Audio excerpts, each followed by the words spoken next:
حضرت علی امام علیہ السلام کا مقابلہ فتح پہلوان کے ساتھ۔ ایک وقت ایسا بھی آیا، حضرت امام علی علیہ السلام کے ساتھ مقابلہ کرنے کے لیے ایک بہت ہی طاقتور پہلوان فتح پہلوان کو بہت بڑی لالچ دے کر بلوایا گیا تھا، جو کہ 400 پہلوانوں جتنی طاقت رکھتا تھا۔ فتح پہلوان کون تھا اور اس کو کیا لالچ دی گئی تھی اور کس نے دیا، اور اس پہلوان سے امام علی علیہ السلام شیر خدا نے کس طرح مقابلہ کیا؟ ناظرین، یہ پورا واقعہ آج میں آپ کو اس پوری ویڈیو میں بتاؤں گی، لہٰذا اس واقعے کو پورا سننے کے لیے ہماری اس ویڈیو کو آپ اینڈ تک لازمی دیکھیے گا۔ ناظرین، تبوک کے قریب ایک قبیلہ آباد تھا۔ اس قبیلے کا ایک سردار بھی تھا جو کہ اس قبیلے کا بادشاہ اور ساتھ ساتھ حضرت امام علی علیہ السلام سے بہت بغض رکھتا تھا اور کافر تھا۔ اس نے امام علی علیہ السلام کو قتل کرنے کے لیے ایک منصوبہ بنایا اور الگ الگ ملکوں سے طاقتور پہلوان بلوائے اور ان پہلوانوں کی آپس میں لڑائی کروائی۔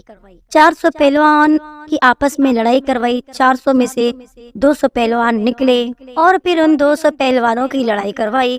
ان میں سے 100 نکلے اور پھر ان 100 پہلوانوں کی آپس میں دوبارہ لڑائی کروائی۔ پھر ان 100 کی آپس میں لڑائی کروائی، ان میں سے 50 نکلے۔ پھر ان 50 کی لڑائی کروائی، ان میں سے 25 نکلے۔ ایسا کرتے کرتے ان میں سے صرف 2 رہ گئے۔ ان 2 کی آپس میں لڑائی کروائی، ان میں سے ایک پہلوان جیت گیا۔ جو پہلوان جیت چکا تھا اس کا نام فتح تھا اور یہ پہلوان 400 پہلوانوں کو ہرا کر جیت چکا تھا۔ بادشاہ بہت متاثر ہوا اور کچھ دن اس نے فتح کو آرام کروایا، پھر اسے بلوایا۔ اب اس پہلوان سے کہنے لگا، بات سنو، میں نے تم پر اتنا خرچ کیا ہے، اتنا خرچہ کیا ہے، اتنے پہلوان منگوائے، اس کی وجہ کیا تھی؟ کیا تم جانتے ہو وجہ؟ پہلوان نے کہا، نہیں، میں نہیں جانتا وجہ۔ بادشاہ نے کہا، میں اپنے لیے کوئی پہلوان نہیں رکھنا چاہتا، بلکہ میں ایک شخص سے شدید نفرت کرتا ہوں، اس کی پہلوانی بہت مشہور ہے۔ اب یہ بات غور فکر ہے کہ حضرت امام علی علیہ السلام کا ذکر پہلوانوں میں کیوں کیا گیا؟ اس وقت اس بادشاہ کے کہنے پر اس دربار میں جو بادشاہ کا لیکھت تھا، اس نے اس وقت امام علی علیہ السلام کے بارے میں یہی لکھا تھا کہ وہ بہت بڑے پہلوان ہیں اور بہت طاقتور ہیں۔ اس لیے بادشاہ نے بھی فتح کو یہی کہا کہ علی علیہ السلام ایک پہلوان ہے اور تم اس سے مقابلہ کرو، تم اس کے ساتھ مقابلہ کرو اور اس کے ساتھ جنگ کرو اور اس کا قتل کر کے اس کا سر میرے پاس لاؤ۔ اگر تم ایسا کرتے ہو تو میں تمہیں اپنی بیٹی کا رشتہ دوں گا اور اپنی سلطنت کا آدھا حصہ تمہیں دوں گا اور مجھے فخر ہوگا کہ تم میرا داماد ہے۔ اب فتح نے 8 سے 10 پہلوان اپنے ساتھ لیے اور اپنے بیٹوں کو بھی سفر میں ہمراہ کیا اور مدینے کی طرف نکلے۔ جب وہ مدینے کی طرف پہنچے، مدینے کی حد میں پہنچ کر اس نے اپنے خیمے وہاں مدینے کی حد میں لگا لیے۔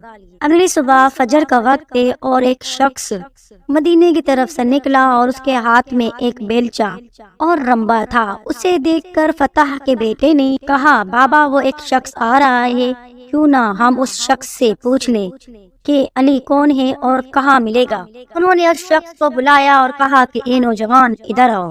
اس شخص نے فرمایا کہ کام آپ کو ہے، آپ ادھر آؤ۔ اور اس کے بیٹے چل پڑے اور پاس آئے اور کہا، اے نوجوان، ہم اس شہر میں آئے ہیں ایک شخص کی تلاش میں، اس کے متعلق پوچھنا ہے۔ اس نے کہا، کیا پوچھنا چاہتے ہو؟ انہوں نے کہا کہ ہم جس شخص کو ڈھونڈ رہے ہیں اس کا نام علی ہے، ہم اس شخص سے ملنا چاہتے ہیں۔ اس نوجوان نے پوچھا کہ آپ پہلے کبھی اس سے ملے ہیں؟ تو انہوں نے کہا کہ نہیں، ہم اس سے پہلے کبھی اس سے نہیں ملے ہیں۔ پھر آپ نے کہا کہ کبھی آپ نے اس کو دیکھا ہے؟ انہوں نے کہا نہیں۔ پھر پوچھا، کیا کبھی اس کی آواز سنی ہے؟ تو انہوں نے کہا نہیں۔ پھر اس نے فرمایا کہ تمہیں علی سے کیا کام ہے؟ انہوں نے کہا کہ ہم اس کے ساتھ لڑائی کرنا چاہتے ہیں، دنگل کرنا چاہتے ہیں۔ شخص نے کہا، وہ کیوں؟ فتح کے بیٹوں نے کہا، ہم نے اس کام کے لیے پیسے لیے ہوئے ہیں۔ فتح نے کہا کہ اس سے لڑنے کا ہمیں بہت بڑا انعام ملے گا اور مجھے لڑکی ملے گی جو میری پسندیدہ ہے۔ اس شخص نے کہا، ٹھیک ہے، ایک کام کرو، تم میرے مجھ سے لڑ لو، اگر جیت گئے تو علی سے مقابلہ کر لینا، کیونکہ علی کا پتہ میرے علاوہ اس وقت کوئی نہیں جانتا، صرف مجھے ہی معلوم ہے کہ علی اس وقت کہاں ہے۔ دراصل دوستو وہی شخص حضرت امام علی علیہ السلام تھے۔ فتح نے کہا ٹھیک ہے، اب ایک طرف فتح اور دوسری طرف امام علی علیہ السلام تھے، فتح جس نے 400 بڑے بڑے پہلوانوں کو ہرایا تھا۔ فتح نے کہا کہ کس ہتھیار سے لڑنا چاہتے ہو؟ حضرت امام علی علیہ السلام نے فرمایا جو تمہاری مرضی۔ تو فتح نے کہا اچھا تلوار تو تمہارے پاس ہے ہی نہیں۔ حضرت امام علی علیہ السلام نے فرمایا تم تلوار کو چھوڑ دو، بیلچہ ہے، تم تلوار سے لڑو اور میں بیلچے سے لڑوں گا، میری طرف سے یہ بیلچہ تمہاری تلوار کا مقابلہ کرے گا۔ فتح نے کہا اچھا بڑے بہادر ہو، اگر آپ اتنے بہادر ہو تو علی کتنے بہادر ہوں گے۔ دونوں مقابلے کے لیے تیار ہوئے۔ فتح نے ایک وار کیا اور پھر دوسرا وار کیا اور پھر تیسرا وار کیا۔ فتح وار پہ وار کرتا رہا، امام علی علیہ السلام روکتے رہے۔ تلوار کی وار کرتے کرتے فتح رک گیا اور ہٹ گیا۔ امام علی علیہ السلام نے فرمایا فتح اور کوئی فرمائش؟ فتح نے کہا کہ اے اجنبی، آپ نے مجھے مایوس کر دیا، تلوار اور بیلچی کی لڑائی ختم کرو، اب ہاتھ سے لڑتے ہیں۔ فتح نے ایک وار کیا اور پھر دوسرا وار کیا اور پھر تیسرا وار کیا، لیکن حضرت علی علیہ السلام دفاع کرتے گئے حتیٰ کہ فتح تھک گیا اور پھر فتح رک گیا اور پھر فتح کہنے لگا کہ تیسرا دنگل کرتے ہیں جس میں مجھے فن ہے اور مہارت ہے اور جس فن کا میں استعمال آخر میں کرتا ہوں، میں برچھی سے لڑنا چاہتا ہوں۔ حضرت علی امام علیہ السلام نے فرمایا ٹھیک ہے تو برچھی سے لڑ، میں رمبے سے لڑتا ہوں۔ اس سے یہی ہوا، فتح وار پہ وار کرتا رہا اور حضرت امام علیہ السلام فتح کے واروں کو روکتے رہے کہ امام علی علیہ السلام لڑتے وقت بندے کے چہرے کو کم اور بندے کے دل کو زیادہ دیکھتے تھے۔ اس وقت حضرت امام علیہ السلام نے محسوس کیا کہ اس شخص کے تلوار اوزار چل رہے ہیں لیکن دل صاف ہے۔ اب کیا ہوا کہ فتح نے کہا کہ میں تھک چکا ہوں، تو نے ایک وار بھی نہیں کیا، اب تو وار کر۔ حضرت امام علی علیہ السلام کے پاس جو رمبا تھا، حضرت امام علی علیہ السلام نے اس رمبے کو فتح کی طرف کیا اور اشارہ کیا۔ مولا علی علیہ السلام رمبے کو اوپر کرتے جا رہے تھے اور اس رمبے کے اشارے کے ساتھ ساتھ فتح پہلوان بھی اوپر ہوتا جا رہا تھا۔ فتح گھبرا گیا، بیٹے سارے پریشان ہو گئے اور نوکر سارے خوف زدہ ہو گئے کہ کیا ماجرا ہے، اگر اس بندے میں یہ کمال ہے تو حضرت علی علیہ السلام کیا بڑی چیز ہوں گے۔ فتح نے کہا کہ اے اجنبی، میں ہار گیا اور میں اپنی فتح کا ہار منظور کرتا ہوں۔ آپ جیت گئے اور آپ کی فتح ہو گئی، لیکن اب مجھے نیچے اتار دیجیے۔ مولا علی علیہ السلام نے اسے نیچے اتار دیا، اپنا رمبا اور بیلچہ سائڈ پر رکھا اور فرمایا اب بتا فتح کیا کہنا چاہتے ہو؟ فتح نے کہا اے اجنبی، جس معاملے کے لیے میں آیا تھا وہ معاملہ تو پورا نہیں ہوا، اب مجھے بتا دے کہ تو کون ہے۔ مولا علی علیہ السلام نے فرمایا کہ جس علی کو تم ڈھونڈ رہے ہو میں وہی علی ابن علی طالب علیہ السلام ہوں۔ جیسے ہی فتح نے یہ سنا رونے لگا اور ڈر گیا۔ علی علیہ السلام نے پوچھا فتح رو کیوں رہے ہو؟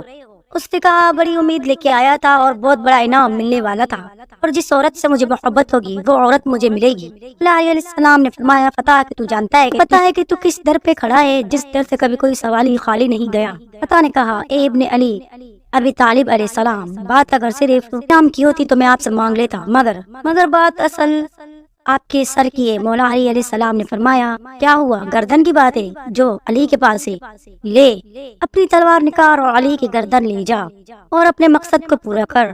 فتح نے کہا اے علی علیہ السلام، اتنی مدت کے بعد کوئی راہب، کوئی رہبر، کوئی رہنما ملا ہے اور میں ایک عورت کی خاطر اس کی گردن اڑا دوں؟